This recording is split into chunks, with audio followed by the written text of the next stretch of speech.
The Dedicated Critical Infrastructure Test Range Complex, or CITRC, sits within the laboratory's 890 square mile site. Here, we test grid technologies in true-to-life installations during freezing winters, scorching summers, and even fire hazard scenarios. CITRC test infrastructure includes fully equipped transmission and distribution substations built to industry standards, 16 miles of transmission lines capable of up to 345 kV operation, 5 miles of overhead distribution lines capable of up to 35 kV operation, and on-site equipment spares for a variety of flexible test setups.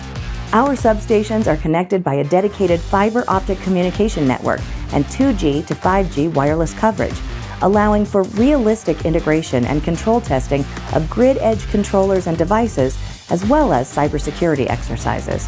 With the ability to initiate power system faults and push megawatts of power with an on-site line crew and engineering support, CITRC is the ultimate flexible grid test bed.